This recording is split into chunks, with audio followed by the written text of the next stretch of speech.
आभार मेळाव्याच्या म्हणजे 1,06,832 लोकांचे आपण आभार मानले, पण ह्या जनतेने विश्वास ठेवला आपल्यावरती आज त्यांचा आभार कशा पद्धतीने आज आपण आभार मानणार?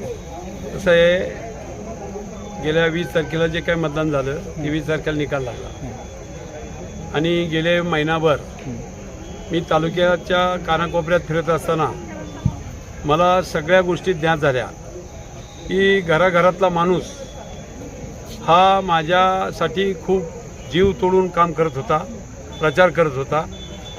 मतदार कुठंच कमी पडला नाही हे माझ्यासारख्या कार्यकर्त्याला पूर्ण माहीत झाल्यामुळं आपण 100% निवडून आलो होतो आणि आलेलो आहे. हे मी उराशी पूर्णपणे बाळगून मी 2 दिवसात सगळ्या गोष्टी सोडून मी लोकांच्या कार्यक्रमात आणि सगळ्या गावागावात फिरायला लागलो आणि एक आभाराची सभा आज ठेवली आणि त्याच्यामध्ये मला त्यांचे मनापासून आभार मानायचे होते की तुम्ही जीव तोडून माझं काम केलेलं आहे, त्याच्याबद्दल आभार मानायचे होते.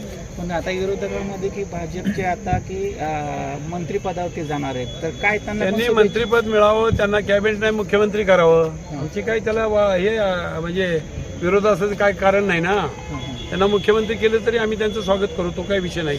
राज्यभर ईव्हीएमचा जो विषय गाजतोय की ईव्हीएममुळं महाविकास आघाडीला कमी मत मीडियाच्या मार्फतच ईव्हीएम सगळं मी ऐकतोय, मी सगळ्या म्हणजे बातम्या ऐकतोय, सगळ्या मोठ्या मोठ्या नेत्यांचे सगळी मनोगत ऐकतोय आणि प्रत्येकाने ईव्हीएमबद्दल अगदी नाराजी व्यक्त केलेली आहे. 101% ईव्हीएमचा घोटाळा आहे. मी काय म्हणतोय, जर समजा ईव्हीएमबद्दल एवढा विरोध असेल तर लोक म्हणतात बॅलेट पेपरवर घ्या, तर बॅलेट पेपरवर यांना घाबरायचं काय कारण आहे?